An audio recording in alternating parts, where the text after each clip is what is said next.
Welcome to Films and Stuff with your hosts, Pete Mitchell and Ethan Hunt.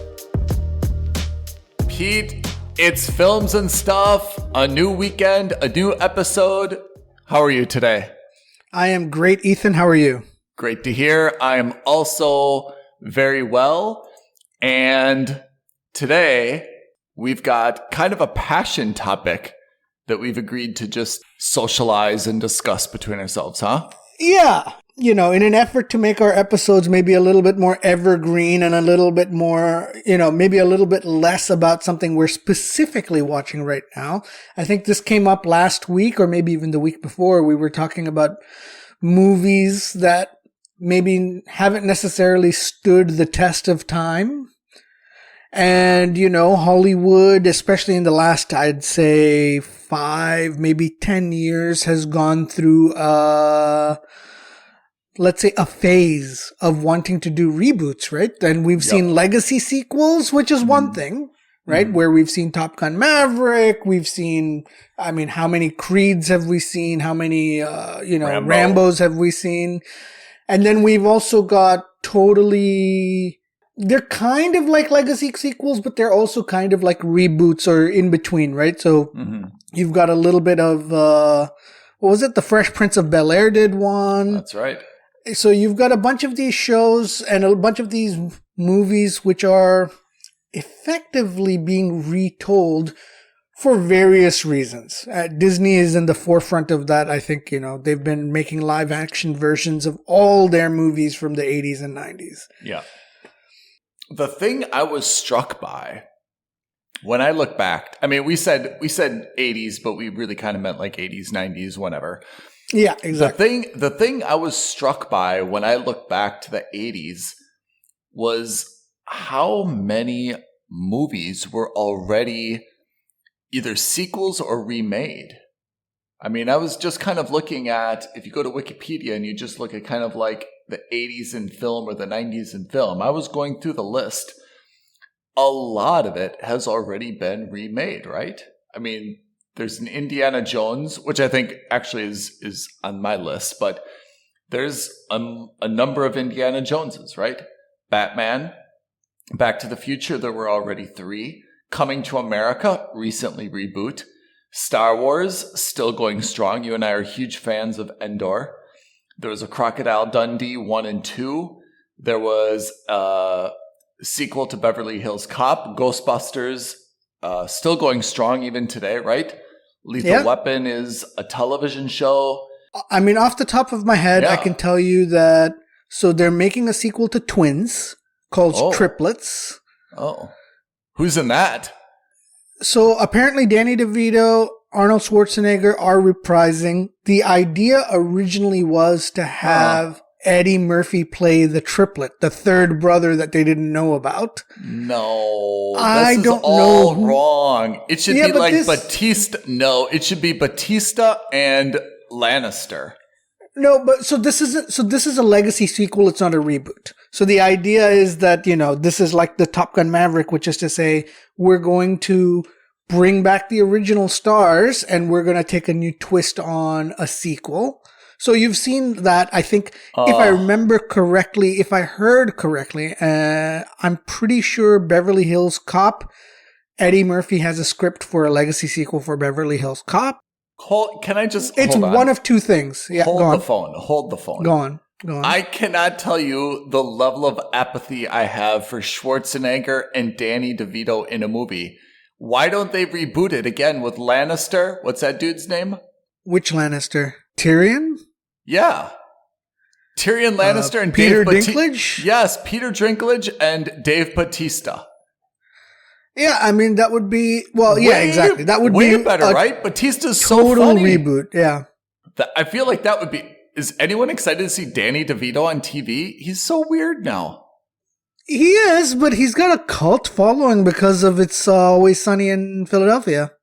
All right. Sorry to interrupt. I had to get that out. No problem. So I think in any case, the point you're making is absolutely right, which is to say Hollywood is either going in the brand new reboot, a la we saw that with Total Recall, right? It was a retelling of the same story. Yes. Or they're going with legacy sequels, a la, the most recent successful one was Top Gun, but then we also saw Coming to America 2 earlier this year. I can't remember. But yes, during the pandemic, they released that. And that was also a legacy sequel, not a retelling. For me, the distinction is, or maybe not the distinction, but how you make the determination is, for Top Gun, you cannot reboot that and have anyone else be Maverick. You could have a spinoff, right, where it was Rooster, and you've got, a picture of Goose and you've got a picture of Maverick, and references to them. But you cannot do a reboot, just like I think Back to the Future. When you've Ferris Bueller's Day Off, right? When you've got a character that's so iconic. The actor is actually known as the character more than anyone else. It's hard to reboot. Ghostbusters. Yeah, it's a symbiotic relationship. Yeah. You're right. When you think of Top Gun, you think of Tom Cruise. Yeah. Just like when you think of Mission Impossible, you think of Tom Cruise. Yeah. Ferris Bueller's Day Off. And when you think of Tom Cruise, that's true. Yeah, you're right. You're absolutely right. Whereas you wouldn't want anyone other than Matthew Broderick to play Ferris Bueller. Yeah. Which is why if you were to see a Ferris Bueller quote unquote reboot / legacy sequel, it would probably be about Ferris's son or grandson. Exactly. It wouldn't be about Ferris Bueller himself. Yeah, exactly. I mean, they tried that a little bit with Die Hard, right? And that they one did with Die Hard 4, I think, and with Die Hard 5. That's right. And they introduced the daughter and the son. Yeah. And it wasn't great. Same thing. Remember there was what's that dude's name? Will Smith, and his son did kind of the Karate Kid, and again, Jaden Smith, right? And it didn't really go over well. And then they bring back Cobra Kai, which is kind of like a spinoff, right? A legacy to it. Yeah, legacy and it does kind of thing, it does pretty good, right? I mean, those characters are just so well known. Just like you can't do Star Wars again, you can do spin-offs of Star Wars where you reintroduce different characters, but you can't have someone else other than Mark Hamill ever play Luke Skywalker, right? You can't have anyone else. Which is precisely why on my list I didn't put Indiana Jones, because even though the third one was a bit sorry, not the third one. The second one, definitely, right? If you look at the third one, it wasn't bad. That was the one with the Last Crusade with Sean Connery. Yeah. But if you look at the second one, Temple of Doom, there's a lot in there that today would not get past Hollywood screeners, right? It wouldn't pass the sniff test because it's so offensive on paper to a lot of people. It's funny that movies either have to be offensive, like Deadpool, or they cannot be offensive at all, right? It's either you've got to lean into it or stay away from it, but you can't just... And even Deadpool, I mean, the idea of being offensive is being offensive as in counter culture, but that culture is acceptable. Yeah. Which is to say, he's offensive because he's a guy who kills people and he's violent, but he's not offensive because he's yelling out the, racist tropes everywhere, left, right, and center. Even in the comics, you don't see him running around calling people the N-word or calling people anything bad or racist. Yeah. So what's on your list? So I was just, as I was telling you before we started recording, I think that on my list, there's very few actual movies. And the more I started thinking about it, the more I thought it's not just about the movie. I think it's also a little bit about the genre. Yeah. Because Hollywood I think it comes and goes in waves. But at the moment, for example, I don't think, for example, it's not on my list right now, but for example, comedies are kind of out in Hollywood. Yeah. When you think of a pure comedy, I can't think of the last pure comedy Hollywood has released. The closest I can think of is a rom-com. You see a lot of rom-coms, but again, even rom-coms, their heyday was in the 90s, right? Where you had Four Weddings and a Funeral style thing. You had a lot of these Hugh Grant kind of things or Bridget Jones's Diary kind of thing. You're not seeing very many of those now. Nope. And I think the pure comedy, especially, I can't think of the last mainstream Hollywood one that came out. So along that vein, I was thinking of something like Trading Places. Yeah. Where I think a modern day equivalent of Trading Places, or maybe even Brewster's Millions, would be interesting. Who's in Trading Places? Who are you going to cast? So the original Trading Places was, if I remember correctly, Dan Aykroyd and Eddie Murphy. Yeah, probably. They're like, and then there were kind of like two, not sequels. And then you had the two brothers, right? Yeah, but you also had like this thing with like, yeah, Jamie Lee Curtis and her daughter. Oh, which I should know her name, Lindsay Lohan, I think it was. And then there was another one with like a father and a son. That there was like a few of these, right? Oh no, yeah. So this was. But the original, yeah. No, that was different. So because in Trading Places, the concept wasn't something less fantastical in the sense that, if I remember correctly, Eddie Murphy was like a down on his luck guy who was, I can't remember if he was homeless or not homeless in that movie. And the two brothers who owned their trading firm made a bet with each other. And I remember the bet was like only for $1, was that it was basically My Fair Lady, where they bet each other that they could take Eddie Murphy's character, who was like this down on his luck homeless guy, and they could pit him against Dan Aykroyd, who was like their star trader in their trading commodities firm. And the idea was that they were going to make Eddie Murphy this millionaire trader, and they were going to say that, we're so good we can make him as good as our star trader kind of really thing. And then and don't hold me to this is what I remember. And then by the end of the movie, it was Dan Aykroyd who was kind of down on his luck, and Eddie Murphy was the one who was riding high until they realized what the brothers were up to, and that it was all a game and that they were playing with people's lives. And then Eddie Murphy and Dan Aykroyd worked together to bring the brothers down. I remember they made a huge bet against orange futures from Florida. They shorted everything, and prices went sky high, and they ended up losing all their money. So, whereas the ones you're talking about are like Freaky Friday, which was much more fantastical, which is where Jamie Lee Curtis becomes Lindsay Lohan. Yeah. Like they swap brains. Yeah, exactly. So they swap bodies. Yeah, brains, exactly. Whatever. Exactly. Yeah. So.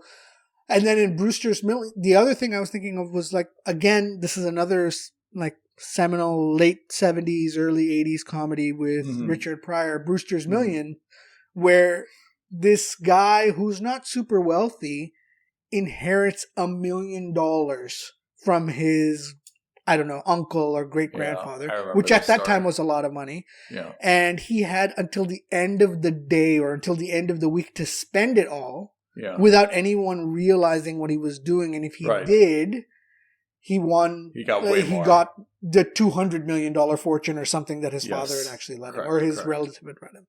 So that's what I was thinking. And then finally, the last not pure comedy, but the last comedy I thought of was Airplane, which definitely couldn't be made today. Airplane back then could not be made the way it is today, from then today. Like the one advantage to Airplane was they offended everyone. They offended Jewish people, black people, Asian Arabs, people, white people, Arabs. There was no holding back. So I still think it's one of the funniest all-time comedies that I've seen, especially when I was growing up. So for me, that's definitely one of them. What do you think about, before I blow your mind with my suggestion, what do you think of E.T., the extraterrestrial? Are you surprised? This is Disney film, right? Spielberg. Is E.T. Disney? I don't think it's Disney. No. I think it's Universal. Universal, yeah. I'm pretty sure it's not. Are you surprised there hasn't been a remake of E.T.?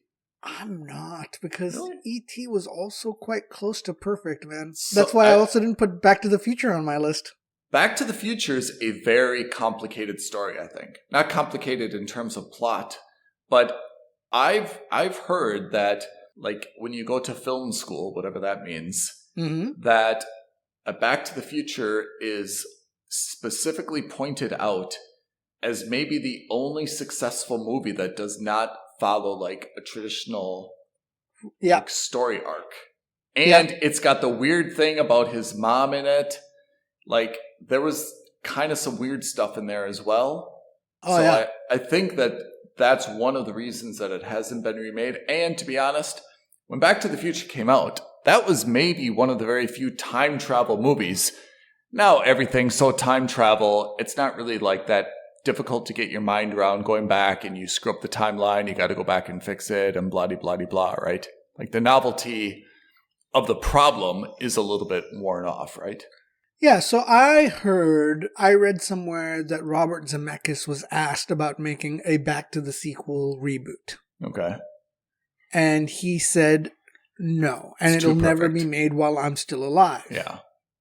And because obviously Hollywood execs will see that as a cash cow. And it will be a cash cow. Yeah. Right? But he said that, why would I make another sequel to what is widely considered as one of the most perfect movies out there? I agree. I think the original cannot be beat. The sequel had a lot of redeeming parts. The third one, partially enjoyable, but obviously it was just milked for everything. So you think E.T. was too perfect, not able to be? Yeah, I think it's one of those movies that there's no natural story for a legacy sequel. Mm-hmm. Having said there that, is. I mean, he could come back, right? He could come back. I was just thinking exactly the same thing. Right? He could come back and he ends up beating Elliot's kid, right? Yeah. I mean, and you put Drew Barrymore back in it and, they reestablished the connection and, well, you could make it, if someone asked you to make it work, you could make it work. I think the hard part is that movie was just so sweet and innocent.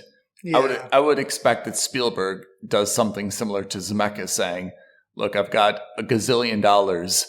Like, why would I want to, modernize something that was near perfect? I'm never going to capture the same level of innocence and, emotional connection if I try to reboot it. I also wonder about these kinds of movies, even if you did a modern remake, because ultimately you're absolutely right. What made that movie great was the fact that there was a lot of naivete, there was a lot of innocence. Yeah. If you redid that, would that even be something that audiences can stand up to today? I don't think so. I think the modern audience is now more into, and I hate using this, but they want more gritty movies. Yeah. And I just don't see something like E.T. E.T. stands up today because of nostalgia. But if you took the nostalgia element out, would that stand up to today's modern kids? I don't think so. I also feel like we may be romanticizing E.T. That's 1982. Totally. That's true. I bet if we watch that movie, we may be like, this is pretty miserable. Like, okay, there's some redeeming parts, and yes, I'm getting a little bit misty-eyed, when Elliot's bike, rides and you see the silhouette in front of the moon and so forth. But like, we may also be like, oh, it was a lot better before I saw it again. My memory was... Could be. I mean, that's exactly what happened to me with Back to the Future, to be honest. I didn't think anything of it when I watched it as a kid. And then you watch it and you're just like, oh man, his mom almost commits incest on him. You know what I mean? Like, it's creepy. Like, there's a lot of really creepy things. How is this teenager best friends with this, 60-year-old professor? I know that they said, whenever they pitched this movie, it's just a miracle it got through because, the pitch just sounds so bad, there's a lot that's wrong with it. And I think, the guy who actually encapsulated it best for me there's a comedian, John Mulaney. Yeah. He did a bit about it in one of his stand-up shows. I think I know the exact bit, right? Where he's saying this is the 30-second elevator pitch, right? And it's disastrous. And exactly. And under today's lens, it would never be made. Yeah. Yeah. Because even Doc Brown, right? Didn't he steal uranium from the Libyans? From the Libyans, right? And they had a shootout in the mall. So, exactly. So, anyway, so that's but let's maybe shift our focus to movies that we think can be remade and maybe, I don't know if they should be remade, but could be remade. So we jokingly mentioned it earlier, but Short Circuit for sure. For sure. Could be redone today. Short Circuit should be remade. And if you want to have an Indian guy in there, have an actual Indian guy in there, not a very clearly white guy in pseudo brown face in there. What about Scarface? The son takes over the... What do you think? So you're pitching this as a legacy sequel? A legacy sequel. I don't know because I really like Scarface, and I think that was also one of the best movies, right? I think it was close to perfect. I don't know if you'd want to... Let's put it this way. I would approach the legacy sequel to Scarface the same way I did to Top Gun Maverick, which is half of me would be happy because I love Top Gun, but the other half of me would be really scared because I thought Top Gun was perfect. I didn't need to see more of it. What about Shawshank Redemption? They come for Andy, and he and Red need to escape from wherever they are. From Zihuatanejo, Mexico? Yeah. I don't know. I think Shawshank was also just so... They buttoned it up so nicely, didn't they? Yeah. It was such a sweet ending, and you're just oh man, I thought that was great. When did that come out? 95? Oof, probably, yeah. Yeah. It's in the 90s. All right, let me give you another one. You tell me. It's 1998. Okay. Michael Bay had the summer's blockbuster in Armageddon. It ends with Bruce Willis, Harry Stamper dying, but everyone else is still alive and a big star today. So let's have the legacy astronaut of AJ and Grace, Ben Affleck and Liv Tyler, who are still quasi-A-listers, right? You've still got Will Patton, Chick, Steve Buscemi is still there, Bear is still there, Billy Bob is still there. Bear's gone. Bear's gone? He passed away. Oh, no. Michael Clark Duncan, right? Oh, yeah. Yeah, he passed away. No more Bear. No. And we see the son of Ben and Liv is an astronaut at NASA now. And the comet that they blew up into 1 billion pieces has slingshot around the sun. It's coming back to Earth. And their son leads this NASA mission where they're going to put up this space net to catch all the shrapnel. Okay? I mean, it would work. Hold on. Yeah, so I'm not done yet. You're excited now. Wait until you're going to book your ticket by the end of this. One of the big pieces gets through, and it splashes into the Atlantic Ocean. Okay? Or the Pacific Ocean, Indian Ocean. Sure. Pick your ocean, right? And now all these independent miners want to get it because they think it's full of all this very valuable resource. However, NASA knows that if someone starts to drill it, that it's going to release all these toxin gases, it's going to kill all the wildlife and so forth. So they figure out that Ben and Liv have their own drilling company, deep sea drilling company. They get Ben and Liv to get their company to go out and try to retrieve this big piece of rock from the bottom of the ocean before anyone else can get it and crack it open. Are you booking your tickets? Sorry, yes, that was me going on Fandango looking for the release date. Oh, good. I'm actually it's really interesting that you would say that, because that's a legacy sequel that, even because for me, I think a lot of people found that the love story element of it was what drove a lot of people towards that movie, right? It had a little bit of everything. It had a great love story. It had a great action story. It was and it was good sci-fi as well. Yeah. So it was really a good mix of everything. You want me to blow your mind even further by adding a crazier element? Go. When they get to the asteroid, they find out that Bruce Willis, Harry Stamper, is alive. He's been cryogenically frozen. right, you lost me there. That's one step too far. One step too far. Harry sees Billy Bob. He says, "Give me my patch back." All right, one step too far, but I love it. In principle, I don't have a problem with that. It's no more outlandish than any of the other legacy sequels that we've seen. So I don't have a problem with that on paper. I think the script would have to be kind of killer because that new movie did evoke a lot of great emotions. I don't know how you would do it, but I'm sure if anyone can do it, there's someone out there. Michael Bay. But I have to say, generally when I was looking at 80s and 90s, a lot of the best movies have already been remade. You know, I mean, I'm looking at the 90s. Okay, you can't remake Titanic, and there's obviously no sequel, right? I mean, Star Wars, Jurassic Park, Independence Day. You know, there's nothing you can do for Forrest Gump. Men in Black, we've seen it. Terminator, we've seen it, right? Ghost, there's really nothing else you can do. Toy Story, still going on.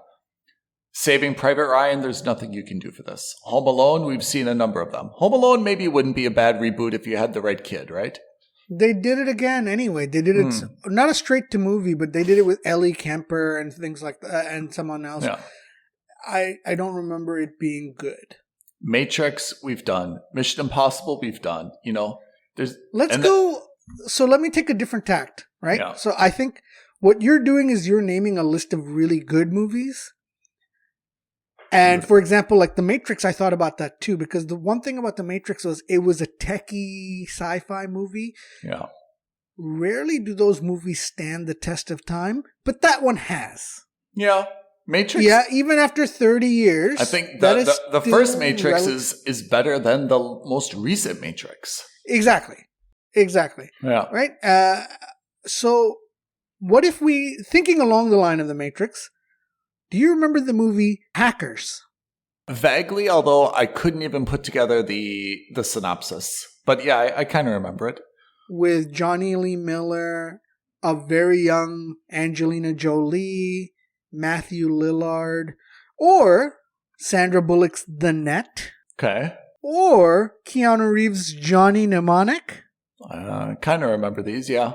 So all of these movies were high science fiction, high tech movies. None of them have stood the test of time because the depiction of technology was so clunky and so bad. Whereas The Matrix, even though that movie was made in the same generation, has still stood the test of time. So I think, and again, this is not me signaling out one specific movie, but maybe more of a genre. The computer era, or you know what was the other one? Was Lawnmower Man? I remember Lawnmower Man. With Russell Crowe as the bad guy. I think those kinds of movies would do very well with a new reboot. Right? The Net was less about technology. It was, it was more of a conspiracy or like a suspense movie. That's fine. You can move that out of the way. I just think the depiction of the internet was done very poorly. But for sure, Hackers, for sure, Johnny Mnemonic. Do you want to see these as a movie or as a television series? That's a very interesting question. Because one of the problems I think I'm having when I visualize something like this is if this is really going to be modernized and you think that there's a lot lost in terms of the portrayal or the depiction of technology, is it enough that the storyline should just be expanded and we should make this a series? Or is it really just a hour and 10 minute, maybe not an hour and 10 minute, hour and a half, hour and 45 minute, like standalone film?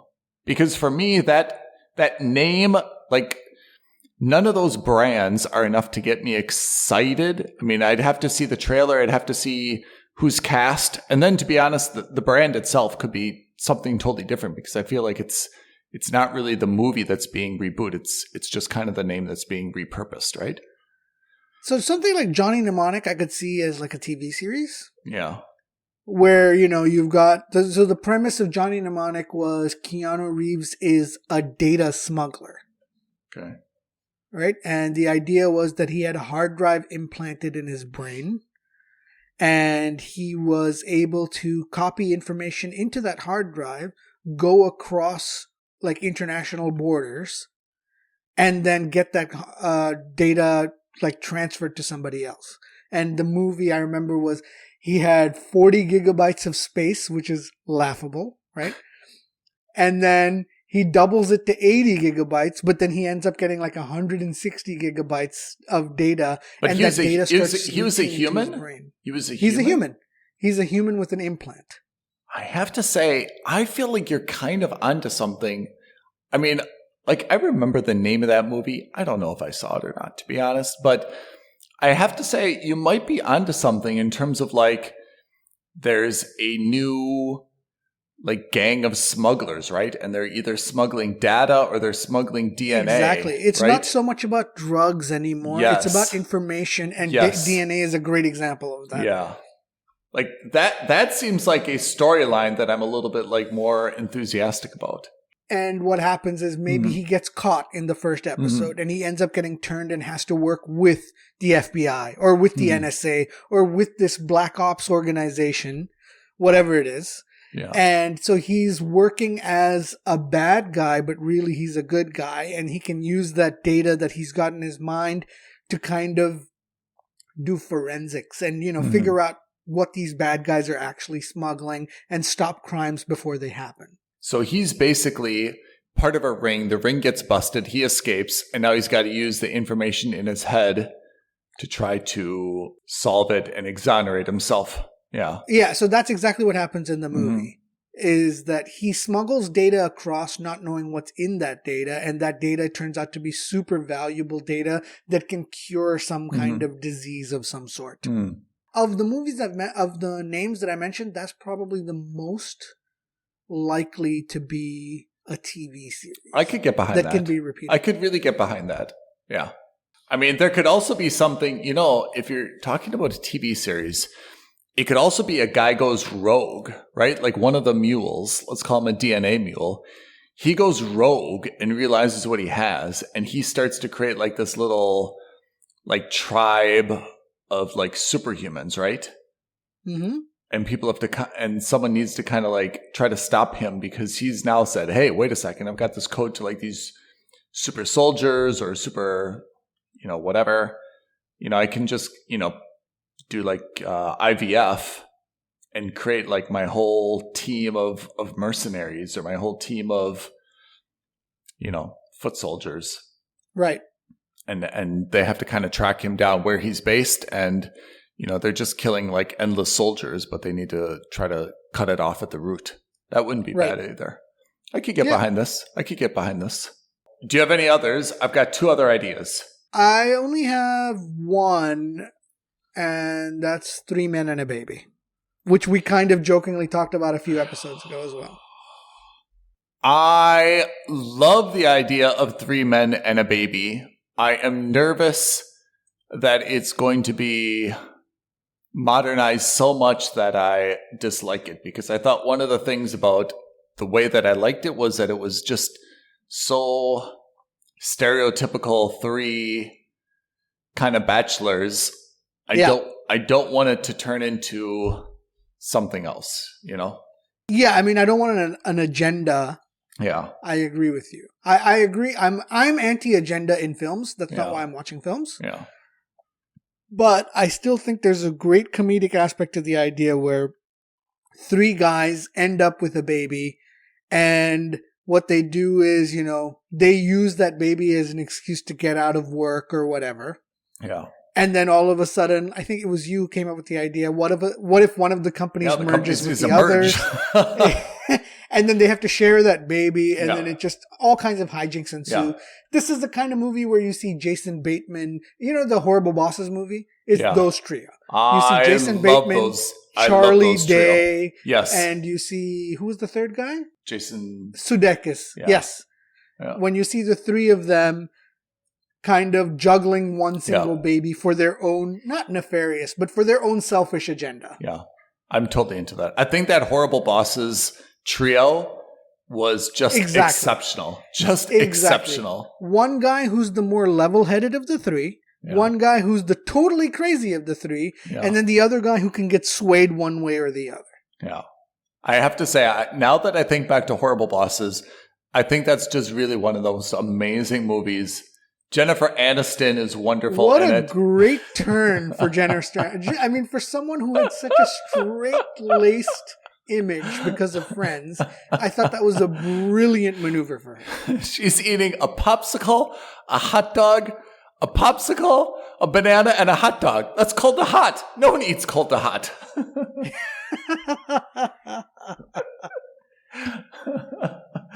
Okay, here's my two ideas. Ready? Okay, go. First of all, I'm looking at the 80s. Do you know that there were 3 popular dance movies in the 80s? Flashdance, Footloose, Dirty Dancing. Oh my God. We need to bring back the dancing genre. Kevin Bacon is still around. Rest in peace, Patrick Swayze. But we still have Kevin Bacon. Let's do a Footloose. A dance movie, but not like Step Up to the Streets or whatever. Yes. I think that was more flash and pomp. Yes. I think that was targeted for the quote-unquote TikTok crowd, if you get my vibe, which is to say it's more about the trend than it was about the actual thing. Yeah. I'm with you.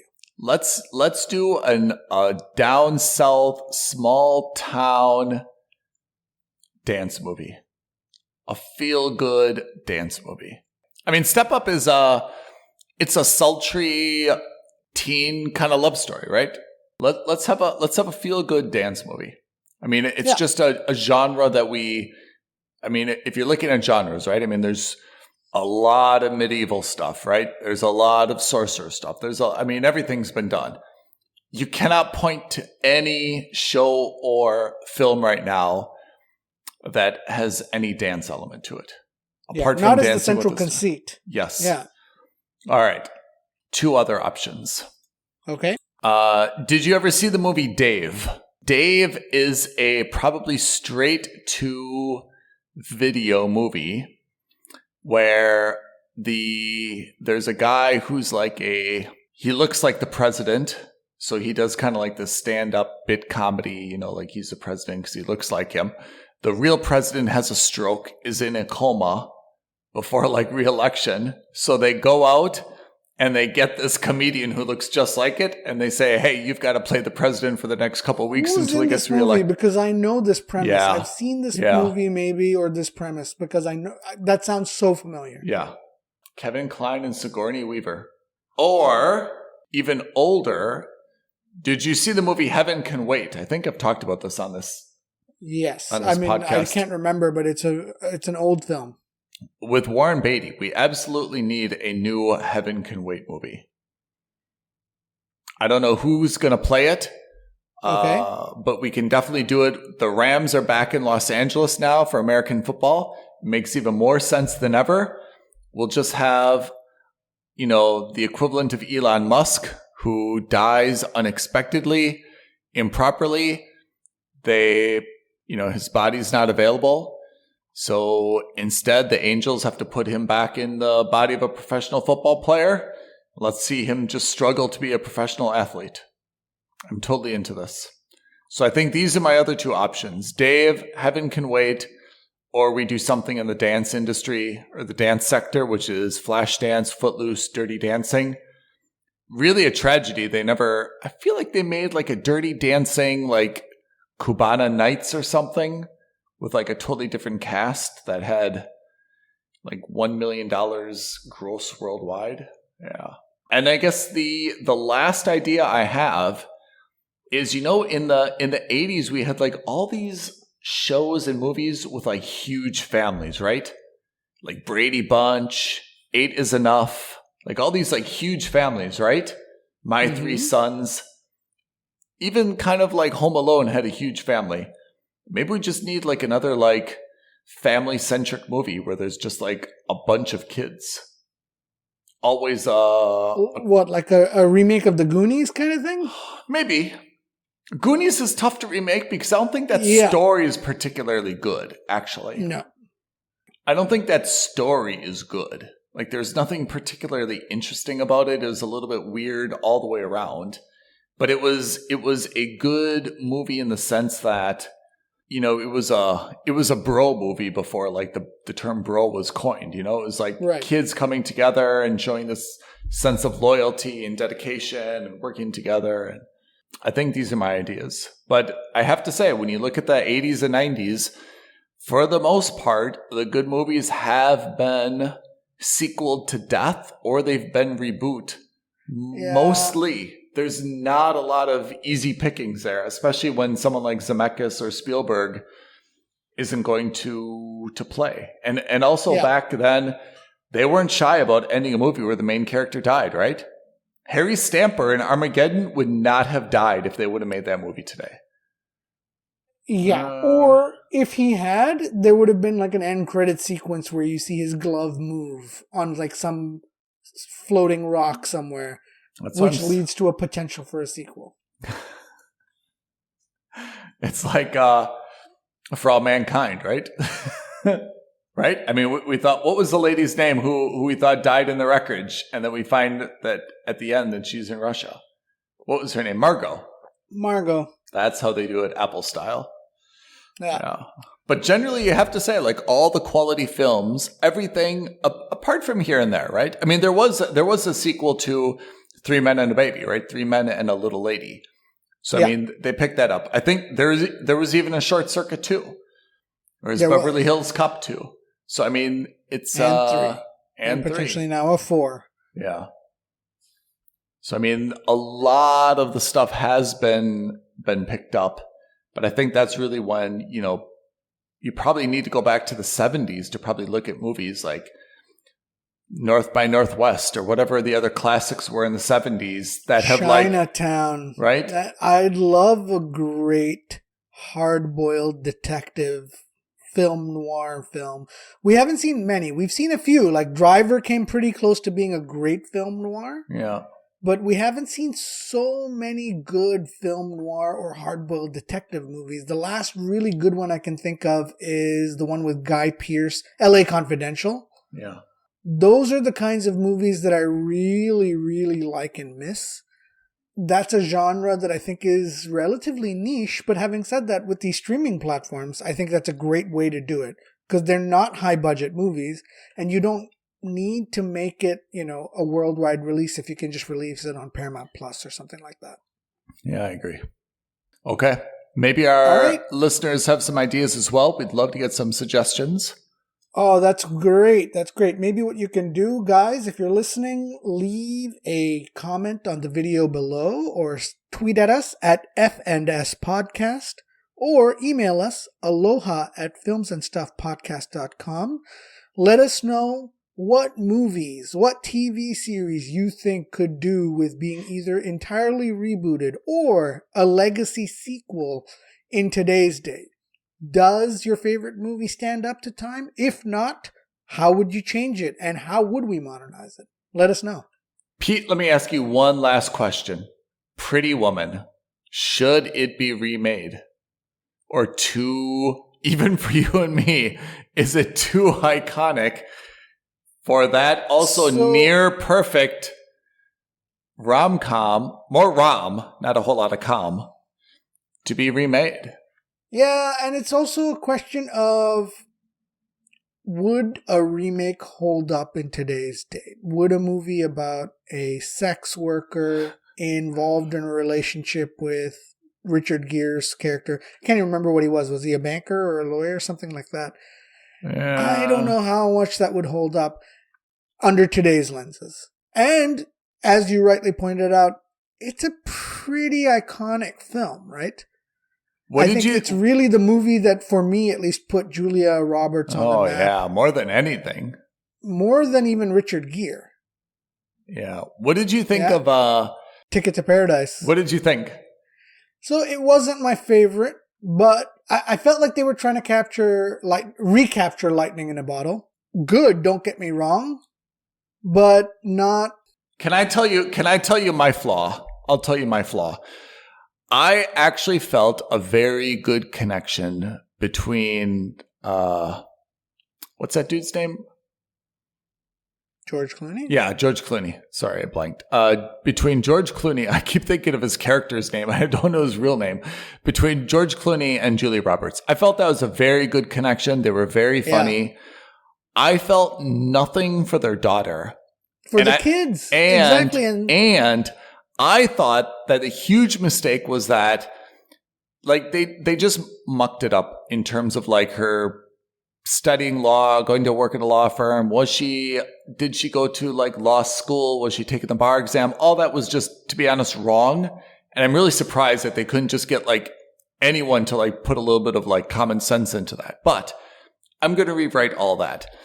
I think she should have been, like, an environmental lawyer, and she should have just taken the bar exam, and she had 1 month until she started practicing environmental law, right? And she was all about by the book and the briefs and the law and the blah, blah, blah. And she then went to Bali or wherever they were. And she's like, wait a second. Why do I want to spend my life in a courtroom and behind a desk for environmental law? And the dude saw, like, how passionate she is about, like, turtles and wildlife. And she, like, just, that for me would have been a better connection and, like, a common thread. I didn't feel like anything now. The other way I thought was that he was her firm's client. He comes to New York. Yeah. And the office is like, well, he's a small-time guy. Yes. Why don't we send the lowly paralegal off to do the due diligence? Yes. We don't want to fly across the world. Just a seaweed farmer. Yes. It's just a shitty seaweed farm. We're going to buy his company. Yes. And we find out that he's actually a crazy, this is similar to Crazy Rich Asians, which is we find out they're actually from a super wealthy family.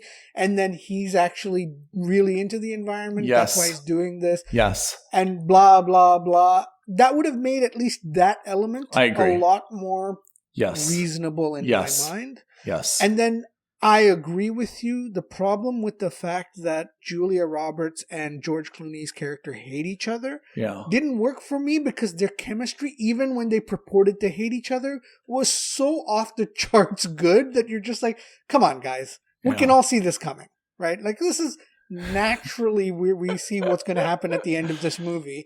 And they even do that cliche jump off the boat in slow motion or freeze frame last thing. I don't know. It on paper, this had everything to be a great rom-com, but it just didn't land for me. I love the French guy, her younger boyfriend. I thought he was breakout. The pilot. Yes. I thought he was so funny. Funny. She's like, can you believe it? He's like, I don't know. I'm on a lot of drugs right now. Do you want me to believe it? Yeah. I thought he was the breakout supporting actor of that, but I agree. Like, Clooney and Roberts had, like, very, very strong chemistry. It was fine, but I thought that the kids' relationship it didn't make sense at all. It had no chemistry at all. And it didn't feel natural. It didn't feel like there was a chemistry. And so ostensibly, I get that this is a romantic comedy, but you had two different romantic plots. Yeah. One of them did not work. Yeah. And that kind of dragged the other down. I agree. And also there's a lot of family stuff in here, right? So either you need to go the path of my big fat Greek wedding and really make it about include them. Yes. Or you've got to, like, hey, like, they just got together, like, but you can't go kind of the big family, but not really, like, introduce it. I speak Bahasa. Some of the translations, not that great. Oh, really? That's disappointing. Anyway, we probably won't see a sequel to that, will we? No, and I mean, what are we going to see? That they break up again? Like, And I certainly don't want to see a sequel where we're talking about the kids. All right. Anyway. So that's extra bonus on our 80s, 90s. What should we remake, reboot? Again, if you've got any thoughts or ideas, please drop us a line. Let us know what movie you want to see or TV show you want to see rebooted.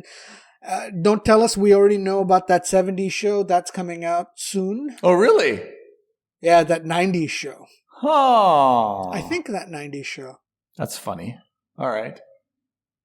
What about, do you remember, like, there was also, like, this 2-year period where, like, it was all about, like, technology vehicles, right? There was like Airwolf and Street Hawk and Knight Rider. Do you remember this phase? I do. Right? I do. The old David Hasselhoff before he went to Baywatch phase. Yeah. Yeah. Is there any appetite for rebooting any of these? No, because it's like Chips back in the 70s. All your crimes have to be based around that vehicle. Yeah. You have to then justify that, right? That's the thing about Chips that I always found hilarious is every crime they busted somehow ended up on the Pacific Coast Highway, on the 405 in California, because that was their purview.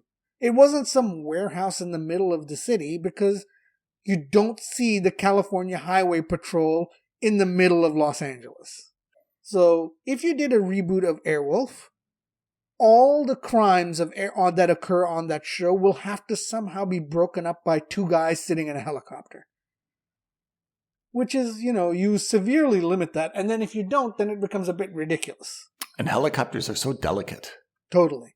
Remember that? I mean, even Hulk Hogan, he did a movie about speedboats. Hulk Hogan did a movie about speedboats? Oh, yeah. Why isn't this on your list to be reboot? Because it's Hulk Hogan. All the more. He himself hasn't stood up. Hulk Hogan and speedboats? I'm in. Oh. Where do I book my ticket? What's the name of the movie called? Do you feel like Hulk Hogan's agent was just trying to screw him by giving him look, Hulk. He's like, hey man, I'm the most popular wrestler in the world. Do you have any movies for me? He's like, I've got two. One's about Fred Savage, who's going to play video games. And the other's about you're a speedboat captain. And Hulk's like, that's it? There's nothing else? Nope. Only those two. Oh, that's right. Thunder in Paradise. Oh, I do remember that. Oh, that's a TV show. It was a TV show. And that was this gray boat that had I'm in on that. Yeah, bring back Thunder in Paradise. That was a TV show that they transitioned into making two straight to DVD or straight to VHS movies after, where it was two, I think they were Army guys or what's the military? The Navy guys. There were two Navy guys who end up working as the A-team with a very fast boat. Dude, I'm totally in on this. And I think we should reboot it where some Hollywood couple gets busted for this. And as part of their plea bargain, they're given this high technology, boat. And they're supposed to now patrol the area between Miami and Cuba. Cuba for drug runners. Yeah. And because they've got this boat that looks like it's just like this sunbather, and because they don't look like they're, border patrol, but then this boat can suddenly shift into this massive speedboat with all this artillery, and they've got to track down all these drug runners. I'm in on this. Yeah. And make it Jessica Simpson and someone equally hapless. Who? What was her husband's name? Nick, whatever his name was. Yeah, Nick Lachey, but I mean, they're divorced in real life. But let's think of who's a tone deaf Pete Davidson. Make it Pete Davidson. Oh, God. Right? Make it Pete Davidson and Jessica Simpson as this hopeless Hollywood couple that's been busted for drug possession or something else. And this is their... Yeah, and that's their cover, right? Is that they're on they're on recovery. They've been exiled from Hollywood. They get invited to all the famous parties where they see mounds and mounds of cocaine, and they're like, all right, this is our in. Yeah. So two hapless C-list stars today who were on a 70s TV show and were super famous. Absolutely. Yeah.